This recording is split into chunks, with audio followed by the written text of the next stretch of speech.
Kitab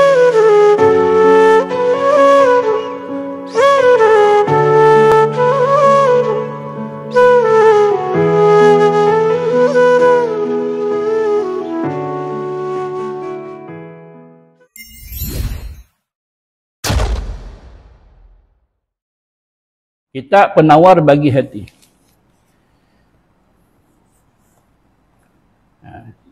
Kita dah sampai muka surat berapa? Iaitu muka surat 58. Muka surat 58. Iaitu sebuah kitab karangan Syekh Abdul Qadir Al-Mandili. Kitab ni dah lama yang dijadikan pengajian masjid-masjid, surau-surau, pondok-pondok. Kitab yang banyak berkat. Baik, kita sambung ke surat 58. Baris yang keempat daripada tentang riak. Salah satu daripada penyakit hati iaitu riak. Kita dah baca dah jenis riak yang pertama. Yang kita sambung ada 5 lagi jenis riak. Yang kesemua di sini disebut sebanyak 6 jenis atau 6 macam riak. Yang kedua, riak dengan kelakuan seperti menundukkan kepala dan memejamkan mata supaya disangka akan dia memikirkan kelakuan akhirat. Yang ni sekiranya seseorang itu dia buat macam tu dengan niat, dengan tujuan macam tu. Tapi ni soal hati, kita tahu tak dia riak ke tidak. Kita jangan menyangka buruk. Jadi Syekh ni kata macam ni, kan? Sekiranya kalau orang tersebut memang tujuan dia yang tu. Kan? Tujuan dia apa? Tujuan supaya orang puji dia, orang akhirat. Orang kata dia ni orang akhirat. Jadi sebab itu dia jalan tunduk. Dan kita kena faham. Kita sebut tadi jangan menyangka buruk. Nanti bila kita tengok orang duk jalan tunduk dan kita cop terus. Kita kata orang ni orang yang riak. Pasal ni baru aku mengaji tak sah. Keluar masjid lagi nampak kawan duk jalan tunduk. Kawan tunduk duk cari kunci jatuh. Nampak? Kata teruk sungguh dah. Ni hari ni 8 Zulhijjah ni. Oh, esok dah Arafah ni. Kita esok nak. Lagi tengok kalau dan saya nak sentuh sikit. Ini kita ni dalam bulan yang mulia ni, bulan haram ni. Zulhijjah salah satu daripada bulan haram. Dia kata teruk kawan ni tak padan tua buat benda haram. Riak ni jalan duk tunduk. Kawan tunduk ada sebab. Kan? Malam tadi ke silap bantai ke dia tidur. Kan? Macam mana tak tahu dia macam tu punya kepala. Kan? Dia kata orang kena aku ke apa ke? Kan? Dia tidur satu bantai. Celik-celik 3 bantai duduk bawah kepala dia. Macam tu punya kepala. Mangkit-mangkit tak boleh nak betul. Jalan duduk menunduk. Kita kata riak dah. Riak ni sekiranya orang tersebut. Dia tujuan dia buat apa macam tu? Tujuan dia nak bagi orang puji, orang akhirat. Orang bagus lah. Orang masjid pun tak jalan macam tu. Kan? Lebih sangat. Sekira kalau tujuan dia untuk riak, maka riak lah. Kalau tidak ada lah. Kan? Begitu. Maka contoh-contoh yang dikemukakan di sini salah satunya, dan ini memang berlaku kepada orang yang riak, bukan semua orang, kepada orang yang riak. Apa dia contoh dia? Iaitu ni, jalan tunduk. Sama ada dia jalan ke, dia tak jalan ke, tapi dia nak tunjuk kata dia ni orang yang warak. Kan? Kan duduk pun macam tu juga, tunduk. Hati dia kata apa? Kalau orang tengok lega, nampak? Kalau orang tengok dia waktu ni lega, itu nama dia riak. Dia buat amalan supaya orang lihat apa yang dia buat. Akhirnya dia nak pujian. Kan? Memejam mata supaya tu juga. Jangan duk menyangka buruk, duk tuduh dia yang bukan-bukan. Kan? Mungkin mata dia sakit, dia pejam mata. Mungkin waktu Waktu kita sebelum nak tengok dia, habuk masuk mata dia. Kan? Dia pun pejam macam tu pasal habuk masuk. Kita terus kata yang tu kan, haram kat kita. Dia tu dia tak ada apa. Kita ni, kita haram sebab kita menyangka buruk. Begitu. Ini contoh-contoh yang dikaitkan dengan riak. Kan? Yang boleh kita lihat, yang kita boleh saksikan. Tetapi kan, jangan kita menuduh, jangan menghukum seorang itu riak apabila ada tanda-tanda yang begini. Itu macam mana Ustaz? Ni nak praktik ayat ni. Nak praktik apa? Kita tu sendiri. Kan? Kalau kita nak tunduk, apa tujuan kita nak tunduk? Nak tunduk bagi orang kata kita warak, riak lah. Begitu je. Baik. Seterusnya. Dan yang ketiga, riak dengan pakaian. Ada orang riak melalui pakaian dia. Kan? Mungkin dia tu dia tak mau, dia kata buat apa duk tunduk pula, buat sakit kan. Aku darah aku tak stabil lagi, aku tunduk, aku angkat lagi, aku terlentang, buat apa? Biar aku tunjuk benda lain. Dia tunjuk benda lain kan. Begitu. Apa dia antara dia? Iaitu pakaian. Seperti memakai ia akan kain yang kasar-kasar. Pakai pakaian yang lusuh-lusuh, pakaian yang lama-lama supaya orang puji dia ni wali. Dia ni orang kuat tasawuf. Kalau tujuan itu, tak boleh. Tapi bukan tujuan itu Ustaz, memang saya susah. Tak ada kain licin-licin, tak ada kain macam serupa orang. Susah daripada saya telanjang bogel macam tu, biar saya ambil guni, kerat-kerat. Guni pun saya cari-cari, ada kawan bagi pula. Oh, tak gaduh ku cari hang bagi, terima kasih lah. Kerat-kerat buat baju. Kan? Yang tu saja yang dia boleh, yang tu yang saja dia ada. Tak ada apalah, tak ada masalah nak kata dia riak kot mana. Kan? Tapi ada orang riak melalui pakaian seperti itu. Pakai baju yang lama-lama. Kan? Oh, dia kata orang ni kita boleh harap. Kan? Bahawa orang percaya ke dia, orang tinggal amanah ke dia. Akhirnya dia khianat. Kan? Saya orang duk percaya ke dia. Kan? Dia buat tu kan kerana apa? Kerana nak tunjuk kata dia ni lah orang yang betul daripada orang lain dan sebagainya. Dan yang bertampung-tampung. Supaya disangkakan dia dengan ahli tasawuf. Orang sufi. Orang wali. Jadi tuan-tuan, ini yang kita nak kena faham juga seperti yang di atas. Sekiranya kalau kita lihat seorang dia pakai pakaian yang lama, yang terkoyak, tak ada nak tampung. Nak tampung apa? Percaya kain apa pun tak ada. Kain apa pun tak ada nak tampung. Koyak. Kan? Tapi kalau kita duk tengok terkoyak kat kepala lutut, yang tu nampak tak betul. Kan? Tapi nanti dulu. Kita tanya dia. Ni nak tanya sikit ni macam mana aku koyak kat sini saja. Kalih tengok kalih. Elok semua. Kat situ ya koyak. Ni nak tanya ni. Siapa koyak kat sini? Dia kata, abang, saya ni pakaian tak ada langsung. Tak ada langsung. Seluar tak ada. Kain lagi tak ada. Kain lagi tak ada. Saya tak mohong. Allah tahu. Kain tak ada. Seluar satu ni. Ni pun orang bagi. Bagi pula dua-dua lutut terkoyak. Wallahi Allah Ta'ala tahu. Kalau sungguh, apa kita nak kutuk dia? Kan? Betul dia kata, tak Allah, tak apa, jom pergi kat rumah saya seluar banyak. Bagilah. Kan? Dia begitu. Dan kita kata, inilah yang kita mengaji kuliah subuh tadi. Kan? Salah satu daripada tanda riak, terkoyak baju. Begitu kan? Bukan macam tu. Tapi kalau dia jawab, dia dengan gentleman dia punya hero, dia jawab apa? Dia kata, inilah saya nak riak. Oh, dia mengaku sendiri, yang tu teruk lah. Tapi biasa orang tak mengaku. Buat jahat mana nak mengaku. Biasa kalau buat baik tu dia nak mengaku. Kan? Jahat-jahat mana dia mengaku. Kenapa? Kerana memang berlaku, memang pernah ada. Kan? Kita ambil contoh zaman yang terdahulu. Pakai pakaian yang lusuh, yang apa. Pasal apa? Pasal memang itu pun yang dia ada. Tak ada pakaian yang lain. Kadang-kadang kenapa? Kerana dia nak didik hati dia.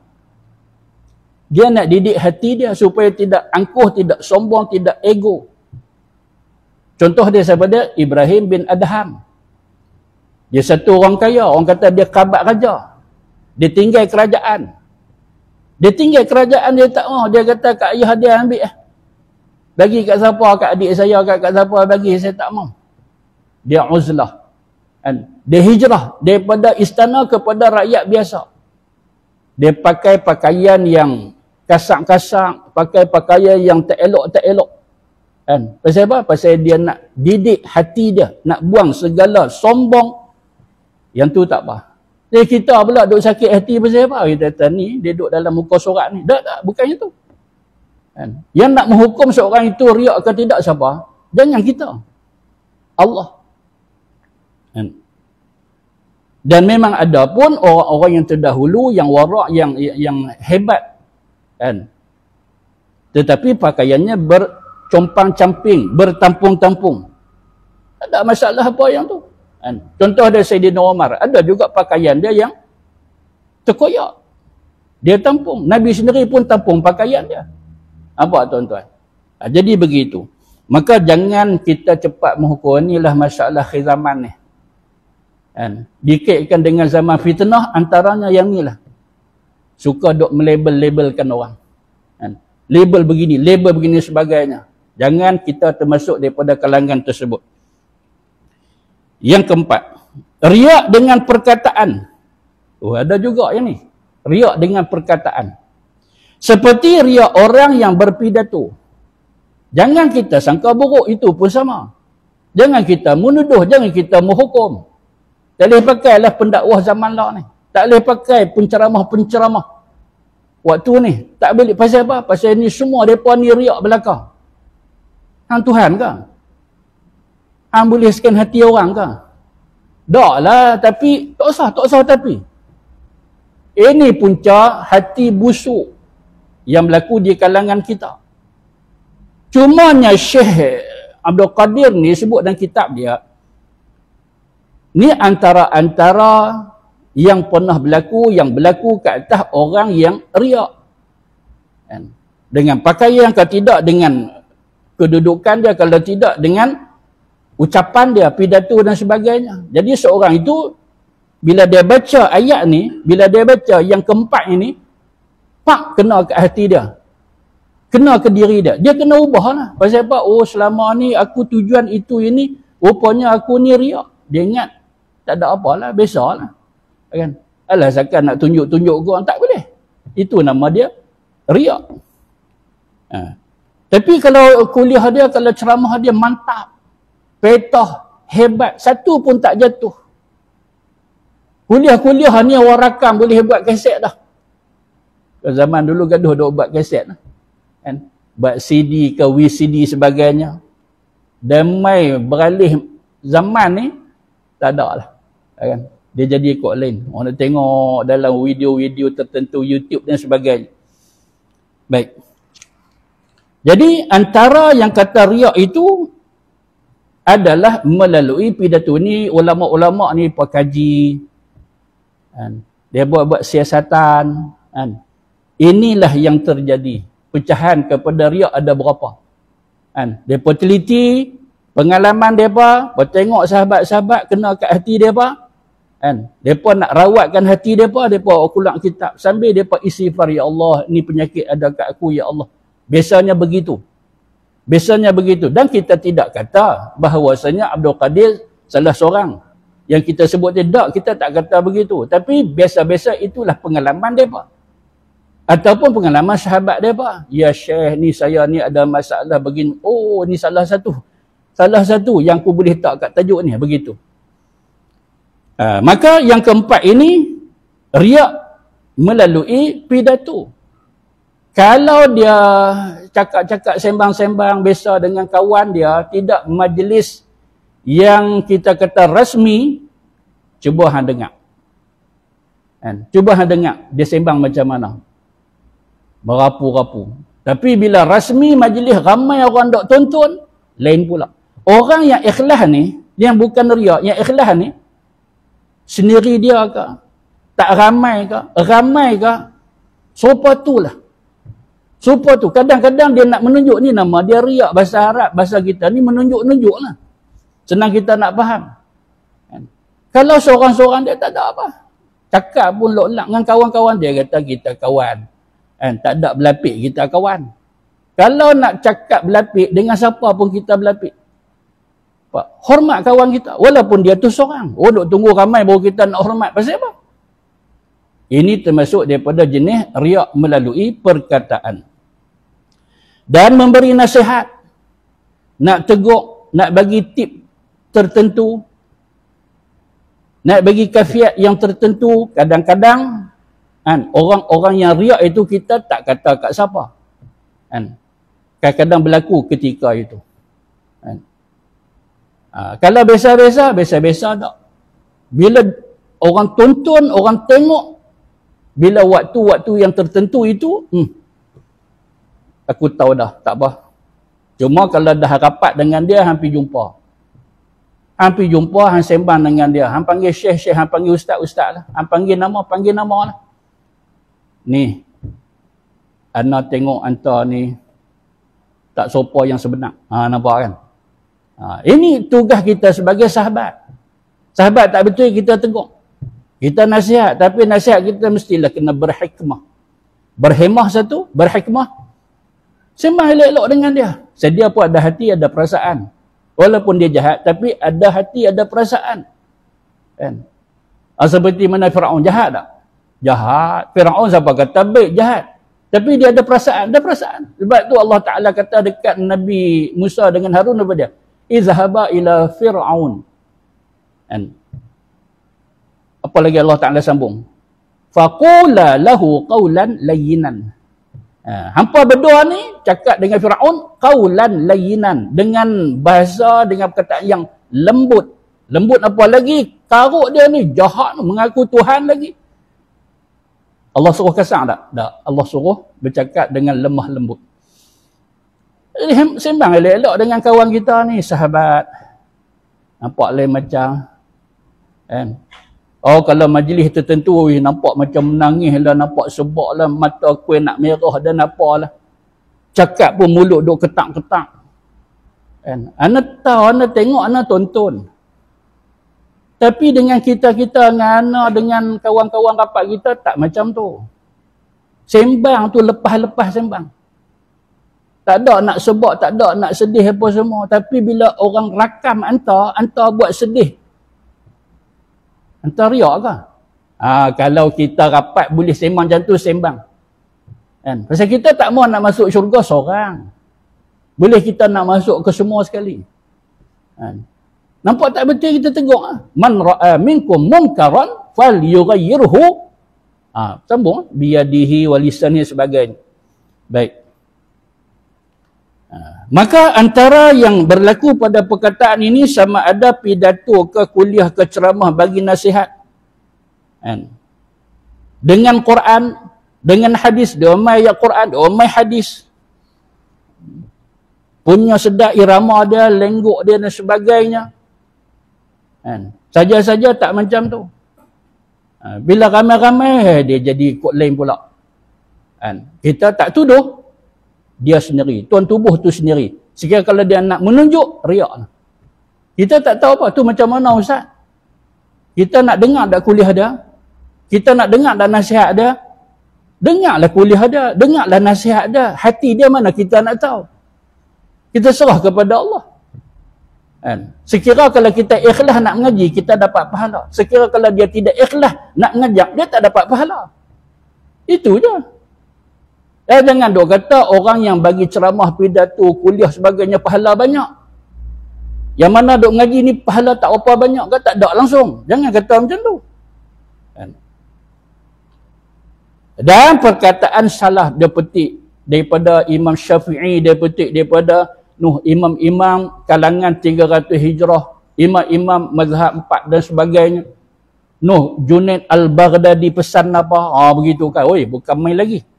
Tak ada masalah, bagus kita dapat perkongsian ilmu. Tapi kalau hati dia nak tunjuk kata dia alim, banyak rujuk dan sebagainya, tak usah lah. Penatlah, sia-sialah. Kalau dia ingat kat hati dia, aku nak tunjuk ke dia, aku ni banyak membaca, banyak merujuk, banyak sumber, tak payah yang tu. Itu nama dia riak. Sampai sudahlah. Ilmu ni amanah. Kita ambil daripada sumber dia. Kita tak mau macam kebanyakan orang. Orang tu habaq. Kata Imam Ghazali. Kita pun nak sampai kata Imam Ghazali. Kita kena pastikan dulu. Betul tak Imam Ghazali kata macam tu? Yang bagus lagi, kitab mana dia habaq? Muka surat berapa? Kalau jilid yang ke berapa? Lebih lengkap. Sama ada kita sebut ataupun kita ni CMP ni, zaman lah ni orang kata CMP. Masuk kat WhatsApp dia, tekan, lepas tu dia share. Dia kongsi. Kan? Oh, ni kata bagus ni. Nasihat salafus soleh ni. Betul ke? Kalau boleh, siapa punya perkataan? Ilmu amanah. Kalau macam tu, alamat saya tak kongsi langsung. Tak usah kongsi langsung. Pasal kita nak kongsi sesuatu yang pasti.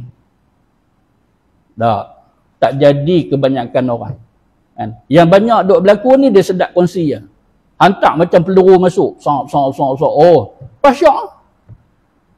Kan? Admin puji dia. Dia kata saya ada ahli dalam grup ini yang aktif. Maka oleh kerana itu, saya nak lantik dia sebagai pentadbir. Oh, dia kata tengok. Masuk tak dalam seminggu. Nampak duk betapa dalam grup ni setahun tak ada apa. Nampak tak share macam aku? Tengok. Ini salah satu contoh yang boleh kita kaitkan dengan riak melalui perkataan. Perkataan ni sama ada kita luah ataupun kita take. Sama ada kita mengumpat fitnah dengan mulut, dengan lidah kita, supaya juga dengan jari kita ni. Jari kita mengumpat dengan jari. Bila kita kata pidato beri nasihat sebagainya, kan kata dengan mulut lidah kita, dengan jari pun serupa. Kalau riak, habis. Orang yang dapat ilmu, alhamdulillah, mereka boleh beramal. Mereka jadi elok. Padahal orang yang bagi ilmu-ilmu nasihat, tujuannya kerana riak, orang lain hati semua bersih-bersih. Yang duk bagi tu hati duk kotok. Begitulah. Pasal apa? Riak. Serta sunyi hatinya daripada ikhlas dan benar. Nampak? Hati dia tak ada ikhlas apa. Bukan kerana Allah. Kerana dia nak orang puji dia. Lepas tu sekali orang like. Orang tak jari macam tu. Nampak? Tahu tak? Yang kata wasiat apa, tahu tak? Begitu. Sekali hantar. Jazakallah kalau dia tu orang lelaki. Jazakillah kalau orang tu perempuan. Khairan kasira. Macam tu lah. Terima kasih lah. Admin pun puji dia, kata Allah. Kerana dia ni lah sahabat-sahabat sekalian. Grup kita ni tak sunyi. Begitu kan. Bagus bagi ilmu tu. Tapi dengan ikhlas, bukan kerana nak menunjuk-nunjuk, bukan kerana nak riak. Habis masa macam tu saja. Kan? Padahal waktu-waktu yang terbaik seumpama ini ni, waktu apa? Waktu Zulhijjah ni, amalan kita masya-Allah, pahalanya masya-Allah. Buat bagi elok. Hati-hati, jangan kita ada unsur-unsur yang tidak sihat itu. Kait dengan penyakit-penyakit hati, antaranya riak. Jangan bagi ada. Kan? Habis amalan kita. Dia start daripada 1 Zulhijjah ni kita kempen macam Nabi yang duk suruh tu. Habis dia banyakkan zikir, banyakkan tasbih, banyakkan takbir, tahmid, tahlil dan sebagainya. Apa amal soleh ni kita buat? Maksiat, dosa jangan kita buat waktu ni. Waktu pasal apa? Pasal Allah Ta'ala muliakan 10 awal Zulhijjah. Dan Quran Allah Ta'ala sumpah lagi. Walayalin 10. Maka ulama tafsir kata maksudnya hari-hari 10 awal Zulhijjah. Banyakkan bertakbir, banyakkan mengaji, banyak menuntut ilmu.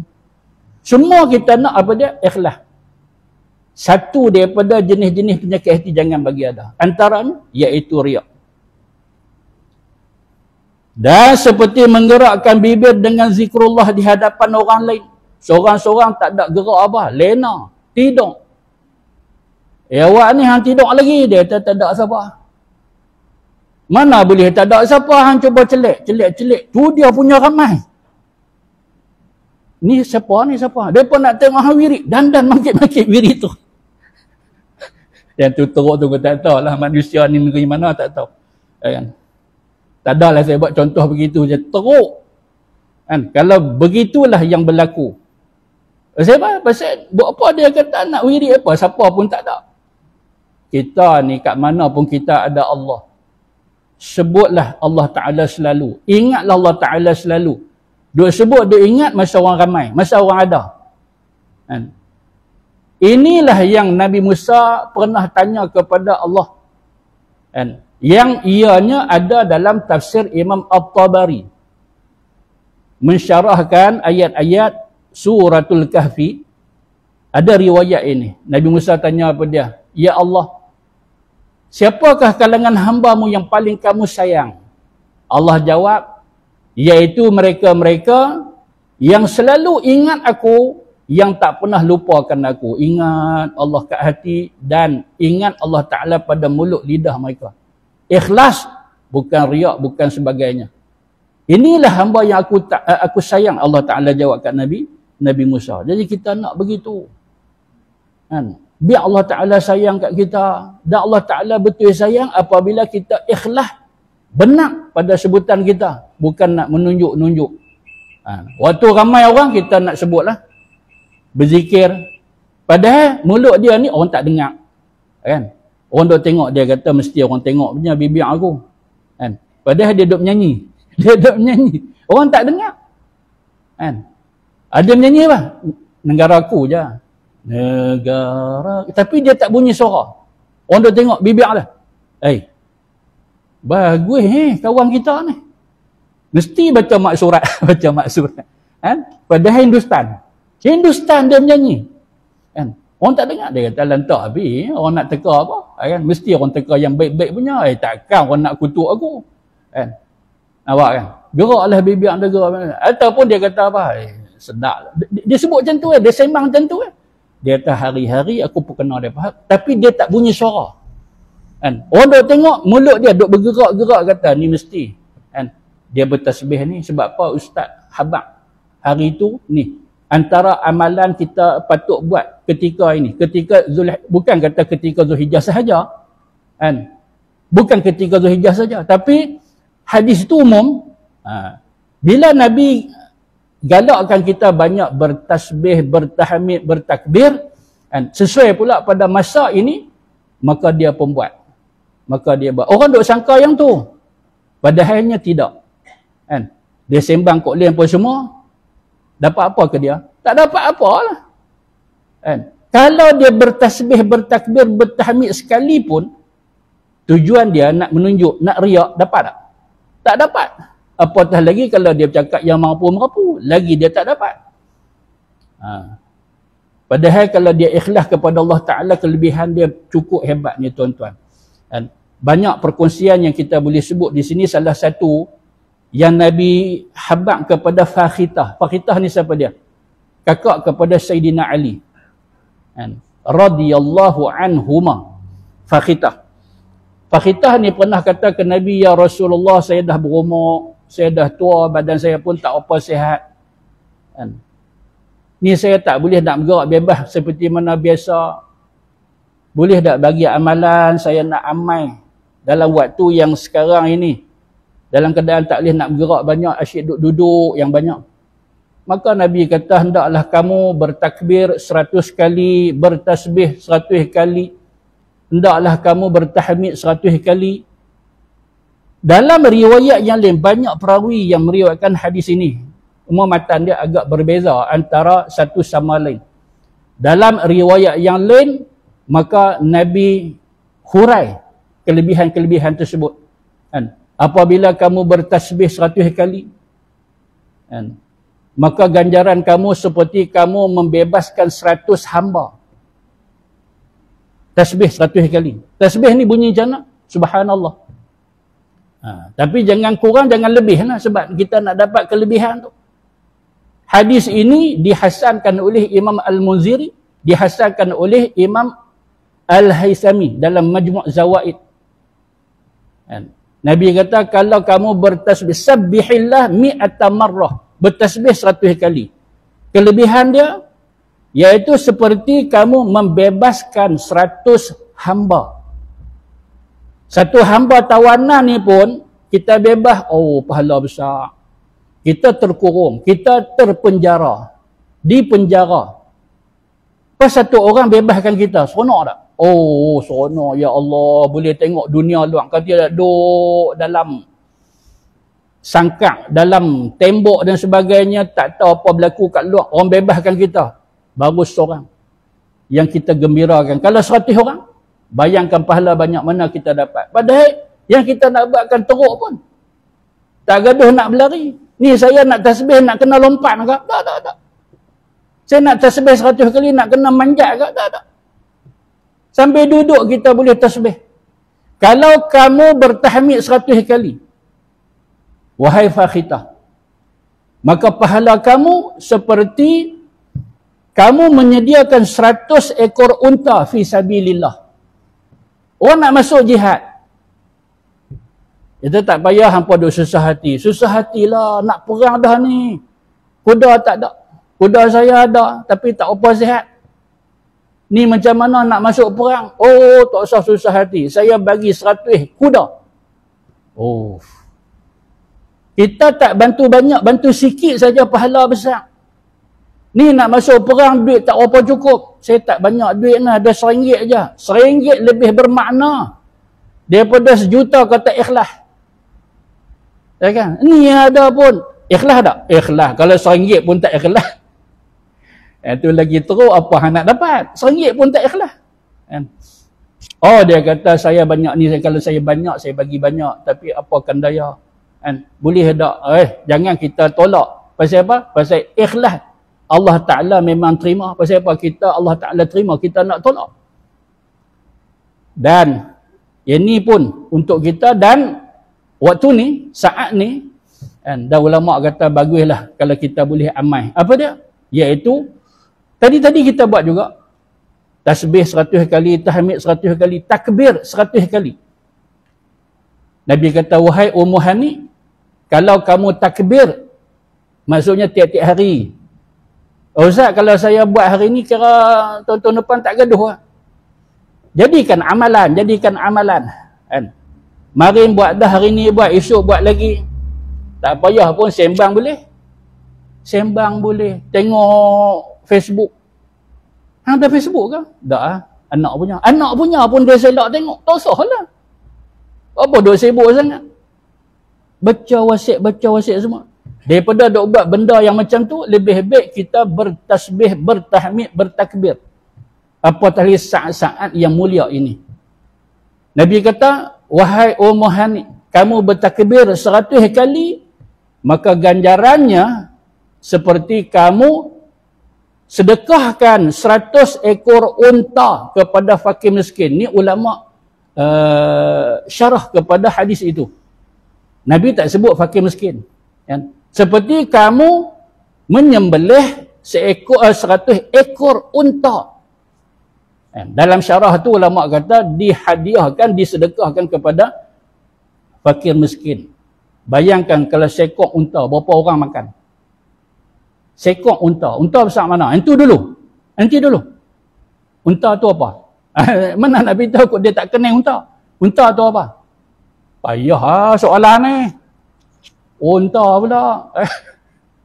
Lembu bolehlah jawab. Dia kata siapa tak kenal unta? Hantar dah unta besar mana? Oh, kata besar. Ada yang kecil lah. Anak dia kecil. Yang pak dia besar lah. Sembelih pak dia berapa orang makan? Nampak? Harga dia pula berapa? Harga dia. Kalau 100 ekor unta. Oh, dia jamu pula fakir miskin. Pahala ni tak usah. Kita pun tak tahu nak kira. Hanya satu amalan yang mudah kita nak buat. Apa dia? 100 kali kita takbir. Allahu Akbar, Allahu Akbar, Allahu Akbar, Allahu Akbar, Allahu Akbar. Lain daripada yang kita buat tadi lah. Ya kan? Kalau wirid lepas sembahyang kan, 33 atau 34. Kan? Tak apa, yang tu yang sempena lepas solat. Ni sekali kita buat duha ke apa ke, habis itu, nak keluar untuk apa? Nak pergi mana? Tak pergi mana Ustaz, saya puasa hari ni. Kan? Sekali balik rumah lah. Bila sebut puasa hari ni, kita tanya balik. Puasa apa? Puasa Ramadan. Yang tu teruk. Puasa. Awak teruk sangat ni. Pasal apa teruk? Tak boleh ke puasa Ramadan? Mana boleh puasa Ramadan, tunai. Qadha lah. Qadha tak apa lah. Qadha ke tunai? Tunai apa bulan ni? Mana nak beritahu kan? Lama-lama sekali nak mengaji jadi macam tu. Jangan buat pasal kita buat duk terkejut kata pelik ustaz buat contoh. Jangan.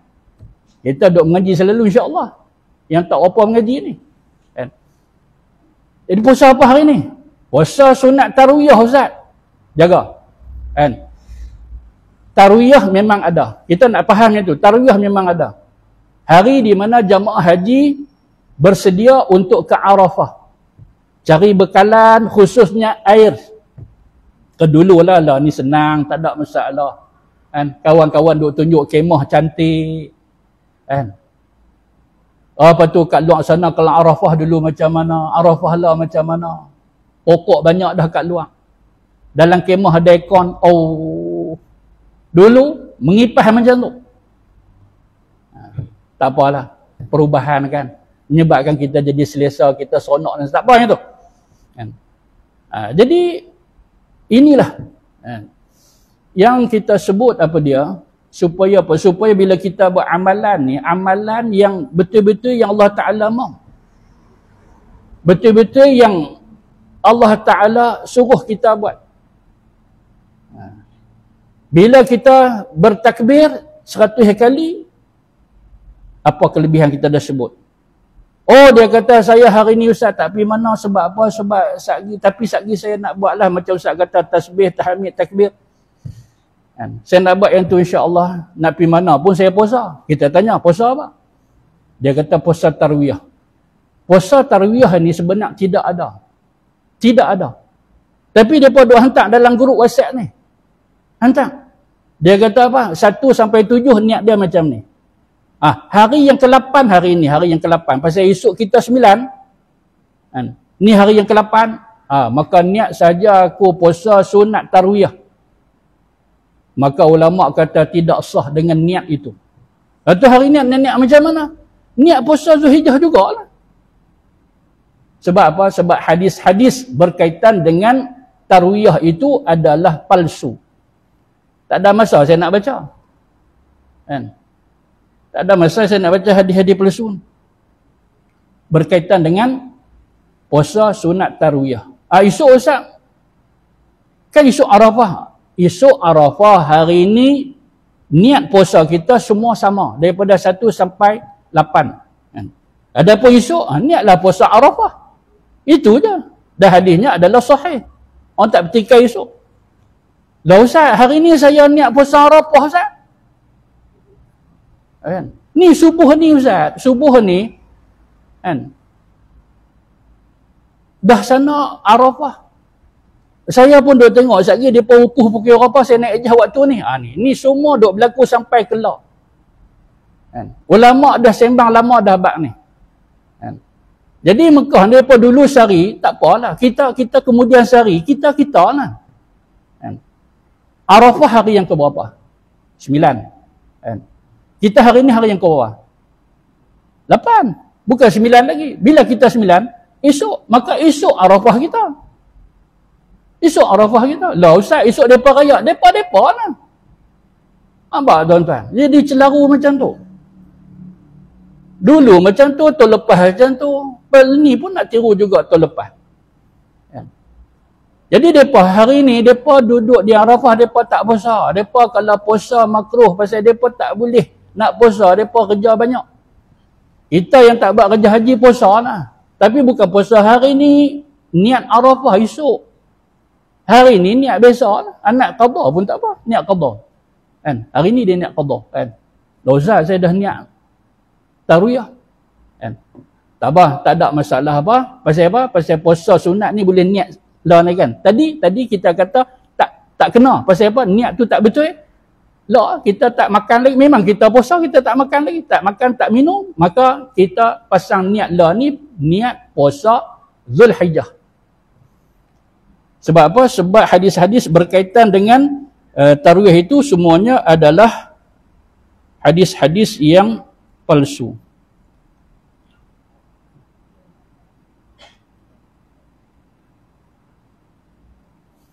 Nampak antara contoh dia, man shoma yaum at-tarwiyah a'tahu Allah thawaba misla thawabi Ayyub. Siapa yang puasa, yang ni yang menyebabkan orang niat puasa hari ni. Barang siapa yang puasa pada hari tarwiyah, dia niat saja aku puasa sunat tarwiyah, maka Allah Ta'ala akan bagi kepada dia pahala-pahala Nabi Ayub. Oh, pasang niat terus.